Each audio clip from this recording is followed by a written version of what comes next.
I have a transition. Okay. Okay, check this out.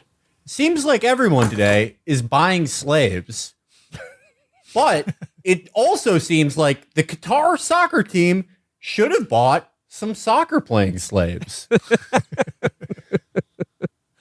Yes, nailed it. Well, thank you, Felix. Got you guys so much for that. All right, this is a B-side I was working on. If you guys want to hear it, yes. Okay. It seems like everyone is buried alive in the holidays, but it also seems like several Southeast Asians are buried alive in the soccer stadium where Qatar's soccer team will bury their wives alive after they lose more games because they're not very good and they have slaves. They're going to kill their wives. This is this is some Orientalism on your part, Felix. It's I'm not sorry. a good look. I'm sorry. Okay, I'll tell you who's not doing Orientalism. He's the president of FIFA. I swear to God, I learned this today.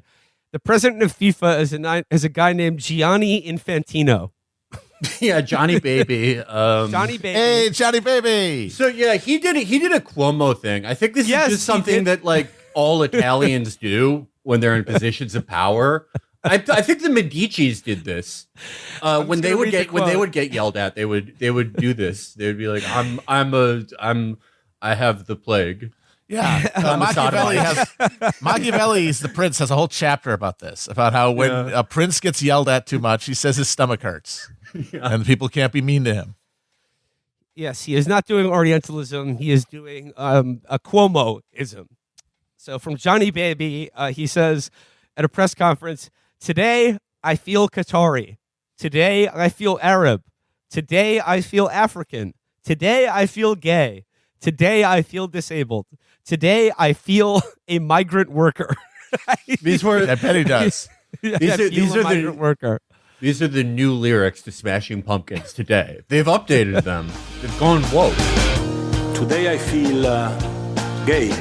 I mean, I've been enjoying watching the start of this World Cup because it's just like the fact that they let Qatar just host this World Cup, like literally built on the skeletons of, let's see, 6,500 migrant workers from India, Pakistan, Nepal, Bangladesh, and Sri Lanka have died constructing this World Cup stadium, or just the entire World Cup thing for Qatar. I mean, I was just watching it on TV now, and there was this sort of ad for Qatar where they were like, "Hey, we're an American military base. Hey, we have exciting medical technology. We're the future." And they show a time lapse of the creation of the World Cup stadium, and it was just like, I'm seeing like a couple thousand people's lives get snuffed out in real time. Yeah. Just a sped up version of that. So Qatar has always had a more sophisticated media operation than any of the other Gulfy countries. Like Kuwait has never really had a terrible one. Kuwait's has always been kind of good. Saudi Arabia's is very blatant. Up until about a few years ago, Saudi Arabia's entire media operation was one news organization, and then paying 20,000 people to scream, "It's an eternal affair" at you if you talk about beheadings on Twitter. But Qatar, they've had the preeminent Middle Eastern media organization, Al Jazeera, a very respected media organization. They've had, for how small of a country they are, they've achieved enormous influence. They're very sophisticated diplomatically. And here they showed a little bit of that sophistication. I think that they've been paying influencers to tell people that it's Orientalist to criticize the slave tomb World Cup where there are no alcohol cells. I do think that, because I saw a tweet decker, one of those guys who all he ever fucking tweets, all he ever says is like, drinks out of coolers are just better. When you went to school in a school bus, you knew it was going to be a good day. When you had orange juice in the morning, you knew it was good. That type of shit. When a girl double texts you know, oh, damn. That type of shit. Posting a photo of like a plate and knives and being like, how many of y'all remember these? They went crazy. Yeah. Like a picture of Gushers. Who remembers eating these? I mean, it's never posted about Orientalism or Islam or really anything outside of like deck chairs and, watching Beast Wars, I guess. He said most criticism of Qatar is rooted in Orientalism, and it's like, who fucking gave you that line? Taught you that word? Told you that? Yeah. What the fuck, dude? But I've seen a lot of that, and I really do think it's, how cheap is it to buy a TweetDecker? It's going to cost nothing. I do wonder, are there any Americans on the payroll? Like, did they send a helicopter to pick up some like Tumblr person who like bullied a bunch of people in the Steven Universe fan art community into suicide a few years ago? Oh my god! Yeah, they taught him all the lingo. It has to be like a Tumblr criminal, like someone who was run off Tumblr for causing too many suicides. And that's like America hiring Otto Skorzeny to teach our special forces. it's like Operation Paperclip for people who killed 30 people in the Steven Universe community. So if it's not if it's not their like the 6,500 migrant workers who died being enslaved by Qatar for this World Cup. By the way, total death toll is probably significantly higher because as these figures do not include deaths from a number of countries which send large numbers of workers to Qatar, including Philippines and Kenya. Deaths that occurred in the final months of 2020 are also not included. They got the records of these people because their countries fucking keep records. It's like the diagram where like the parts of the plane that got shot up are supposed to get all the plating. It's like, no, it's the spots you can't see. So it's like, it's got to be way higher. Yeah. I mean, Southeast Asian guest workers and guest workers from all over, from African nations, from, usually very poor nations, that's the commonality, are treated horribly all across the Middle East. It's not just Gulfy countries. They're treated awfully in places like Lebanon, in Levant nations, all over. But there seems to be a very feudal institutionalization of the treatment of migrant workers in these Gulf countries. Everyone seems to have the same procedure of, taking people's passports, of making sure they can't leave, and essentially doing everything you can do to make it so that, their deaths aren't even recorded. They were never even really people. Yeah, it's essentially the ideal form of immigration that any country's ruling class would impose if they could. Mm-hmm. And in these countries that have no other class, really, because of the way that the wealth is distributed, they just are able to do that. Like, it's what we're seeing there in Qatar is just, as we've talked about for this entire show's run, the mask falling off, right? Like, instead of having the World Cup in a country that has hyper-exploitation, but has kept it really outside the country, right? Because it still has like those working and middle class political, formations that there's people that need to be served one way by the state. And so all the real exploitation is outside of the country or is not under like the public. It has not been publicly validated. Now in Qatar, at the end of this, where it's like they can just pay to have the fucking World Cup. It's like, no, you're going to watch slavery be carried out in public. And extended even to the fucking people in the stands. Yep. Because of this horrible, alienating, monstrous World Cup, people don't want to go. And so they're literally importing from these same countries people to watch the games in the stadiums their countries died making. This is like it's capitalism totally detached from any of the human institutions that are supposed to be it's supposed to be serving. Like, it's not about sports. What is a fandom? Any of the things that people are supposed to care about, totally non-present. It's just money watching itself, and then literally hiring people to be paid to watch it. Because if there's not a fucking, if there's not some sort of wage relationship, what's the point of being there? And not sports. This is something I always thought about in about like 2008, 2009, during the Great Recession. Was that these Gulfy countries probably had the greatest cash reserve, the greatest collection of liquid assets out of any family, out of any non-corporate entity on Earth, out of any non-hedge fund. But it seemed like in 2007, 2008, it seemed like while they did have influence and they did have some institutional presence and things like, the Council for Foreign Relations, they hadn't really been part of a global monoculture. And I thought, that's so weird, that they have such great wealth and it's so liquid. but they're not really part of this thing yet. When will things get desperate enough that they can buy their way in? And now we're seeing it. Yeah, right at a time where it feels like we're at the end of something. Every organization, whether it's like, you know, a sports graft organization like FIFA or more governmental bodies, these countries, because of their immense liquid wealth, have been able to buy their way in. It's like the end of it's the end of capitalism as like a machine powered by like the collective interest of a ruling class. The individual like nodes of capital are so overwhelming now, are so out of proportion to every institution, that they get to dictate independently. So the Qataris get to buy the World Cup. Fucking Elon Musk gets to buy Twitter.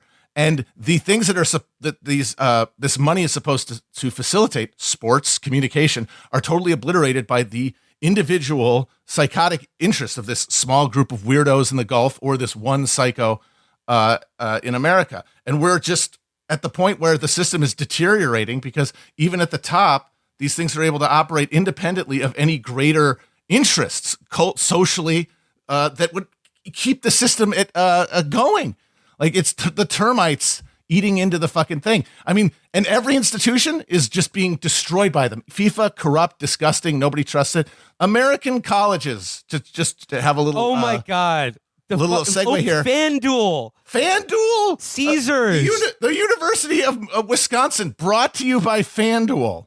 Yeah, with a majoring in gaming, history, and theory, and slot machines in the fucking cafeteria. Matt, that story genuinely shocked me. The Harvard Hotel Casino. I mean, it's the end. It's like the money is there. Where else does the money come from? No public wheel. Get the fuck out of here. But the demands, the fucking maw that modern higher education is, all those administrators, all those well-positioned people making six figures and having disproportionate political influence, they got to get fucking paid. And who's left to pay them? FanDuel's and fucking DraftKings. Gambling, so they will. I want to get to the the university gambling sponsorships, but just to go back to Qatar for a second, this is just a sort of a statistic that brings into vivid relief what you and Felix were just talking about. Qatar is smaller in total area than Connecticut, and with fewer people than Kansas, easily dwarfed by the 17 countries to previously host the World Cup. There are 3 million people in the country, but only 300,000 of them are Qatari citizens. Yeah, no, that's known as the Kuwaiti ratio. Kuwait had a similar ratio. I've heard that they've made more people citizens, so I've never confirmed that. Yeah, but to go for Qatar for a second. Another aspect of this World Cup that's been fun has been the fact that Anheuser-Busch Budweiser sponsored this World Cup for something like, I don't know, $70 million or even, I think it was $700 million for an astonishing amount of money to sponsor this World Cup games. And Qatar has banned the sale of alcohol in the stadiums, which has led, I think, to some, this World Cup has already had its own "Let's Go Brandon" moment. Did you guys see this? No. This was during the Ecuador match against Qatar, which they won, and the Ecuadorian fans in the stands were chanting "Queremos cerveza," and the Fox broadcast said that they were chanting "Sí se puede." Did you see weird Mike Cernovich saying that he supports the banning of course alcohol sales? Just convert, Mike. Matt, Come once on. again, you were totally. He is but a few words away from just saying the words. He's going to say the words. words. No God but God. Yep. There is no God but God. Wahhabism, it's just come on in. Coming, the water folks. is fine. The Jordan Peterson's going to be, I think, the last holdout, but it's ticking clock. We were also treated to, I don't know, like some great videos of some of the fans in Qatar, including some of the English supporters hanging out with like being entreated to like palaces filled with lions. Yeah, last night we met one of the Sheikh's sons, and he took us back to the palace and he showed us he had lions and everything. Basically, we were obviously on a bit of a hunt for some beers, and he was like, yeah, we saw beers, so we jumped into the back of his Toyota Land Cruiser, ended up at a big palace, and we were in the back. He showed us his monkeys, his exotic birds. And they're just on a hunt for some beers, and they end up in a palace with a lion. So right on to the Scousers in Qatar right now. My favorite thing, like sort of linguistic trick that we've seen around this is you saw the start of this a little bit in Brazil when people criticized Bolsonaro for clearing out the rainforest, where very right-wing or authoritarian, or in this case feudal nations adopt almost like Maoist English to defend themselves, where these like hard right or countries literally ruled by an emir will, if you criticize any practice they have, will start talking about like periphery nations and it just like sound like there's someone from like the Marxism listserv in 1993. I saw Robbie Williams. People criticized him for going, and some Qatari elements defended him by pointing out like, oh, he's English, colonialism's bad, which certainly there's in a morally rigid world, England or America for that matter has no room to morally criticize Qatar, I'm sure. And Robbie Williams, as an aside, he said, if I couldn't perform anywhere where there are human rights abuses, I couldn't perform in my kitchen, which raises more questions than it answers.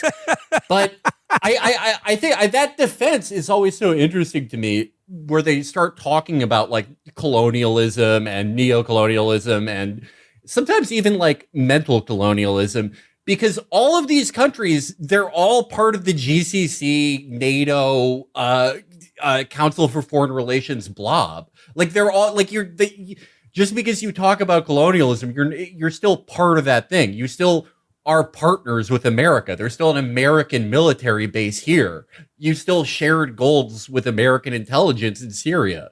What kind of fucking defense is this? It's the same thing with Bolsonaro talking in that way when his presidency was literally given to him by the American justice system. See, but here's where culture war gets to play its role, because how do you make sense of this? Like, you're part of this Borg that you're defending, that you're saying you're being oppressed by.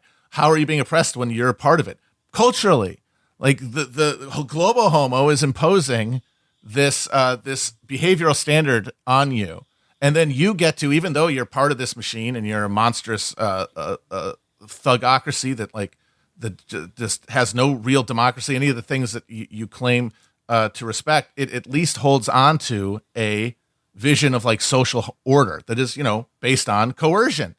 And that is the promise to the extraction capital that is seeing like the total end liquefaction of the economy of the world system under capitalism. The ones that are freaking out about it are the ones who are scared, not about becoming, rich guys in a bubble surrounded by robots. That's fine. But by being gay in the bubble, by having their vital essence and sense of self being destroyed from within by the decadence of idleness. It's like if a guy with a based Twitter account, if people found out that he worked for like Facebook or George Soros, and to defend himself, he said, well, in coercive capitalism, I have to work within this system. I have to work within, the global homo, neoliberal, whatever system. But it doesn't matter because I'm retaining my cultural basedness. Yes, exactly. It's a blown up version of that. All the Groypers and all the American right wing are going to gravitate towards a vision of society that is basically a Gulf monarchy. Like that is their vision of, because what is the model? It is hyper techno libertarianism, right? No taxes at all. Basically free God citizens who would reign over people without fucking citizenship at all, under a civic code that applies to all of them, but of course only really applies to those who don't have the money to have their own private indulgences, the way that the aristocrats used to be, and the way that you can maintain a coherent society even in the bubble, the thing that they're afraid of losing through decadence.